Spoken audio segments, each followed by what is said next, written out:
Hello everyone, this is Mr. Gott from Almost the Victory from the Science Department, and I just want to talk to you about what we're doing in science this year with the teacher assessed grades.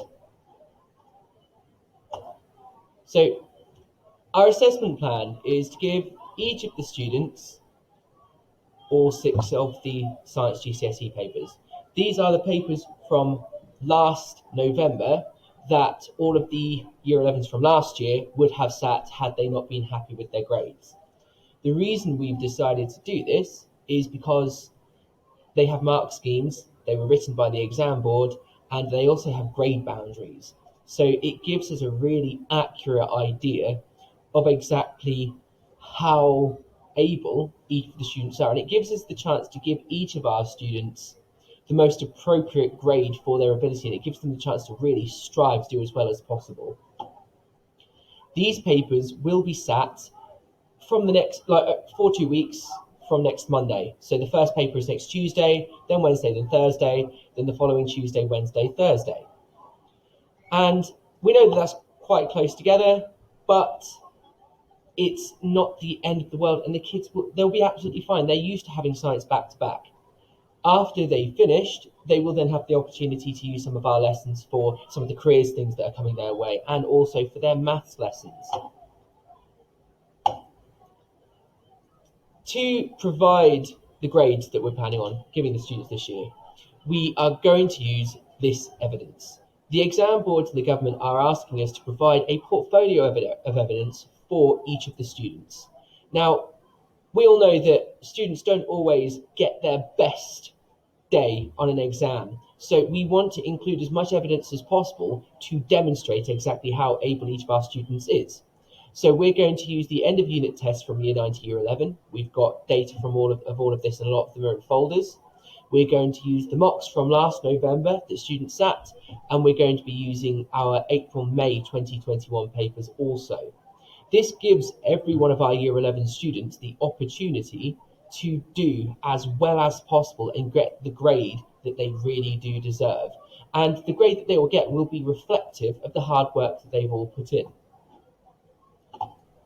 Now, we wanted to ensure that it was as fair as possible and that we were supporting our students as much as possible. We were given the impression, and it was released by the government, that if they had sat their exams this year, they would have been given advance notice of the topics for each of the papers. We weren't entirely sure how that would come up and how that would be presented to the students, so we came up with our own way. And we have written a long list of every possible lesson that does come up on the papers, separated by paper, so students know exactly which topics will come up in each paper. We've also given them the opportunity to be able to revise all of that content, which will be explained on the next slide. Students have also had a bespoke sequence of lessons delivered to them by their teacher based on the exam tier that they're sitting, that has helped reteach nearly every single thing that comes up in these papers. So we don't have to necessarily worry about how much work they did over lockdown, because as long as they're working now, their test results, will show exactly how able they are now, rather than relying on them having done work during the first or the second lockdown. And I know that lockdown was very difficult for everybody, so we want to try and put the focus on doing well now rather than how they felt during lockdown. Students have also had the opportunity to have additional contact time with members of the science department through the period sixes, and they will get that this Tuesday, they'll get that next Tuesday, they'll also get that the following Tuesday, where they can come and speak to a member of staff, maybe get an extra bit of help with revision, do some past paper questions, etc. What students should be doing realistically to ensure that they are revising topics and they're being efficient, this is the key thing. I've spoken to a number of students that feel that though they should be revising every single thing, and students are doing a lot of assessments in lots of different subjects over a very short amount of time.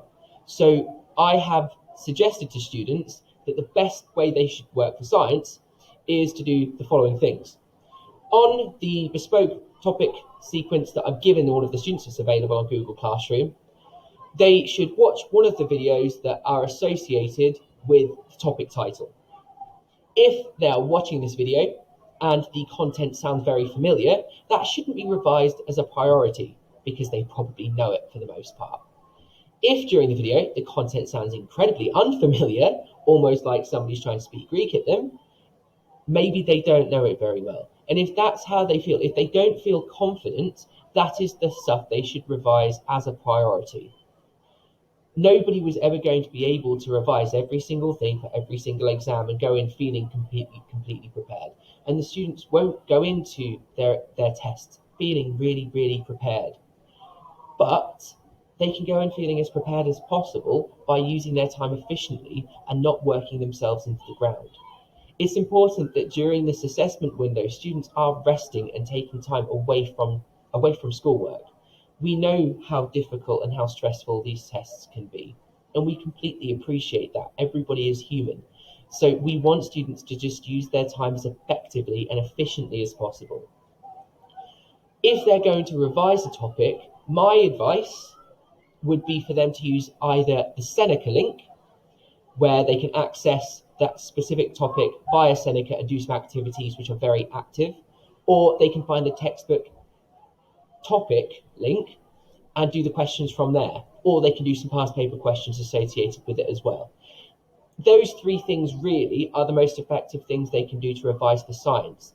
We don't want them sitting there making pages and pages of notes. We know that they will feel very accomplished and feel like they've achieved a lot if they make lots of notes, but the effectiveness of the notes when it comes to science is actually quite low. It might work for other subjects, but for them to just revise from notes, recall is only about 40% of our subjects. The other 60% is them being able to just apply theory to contexts.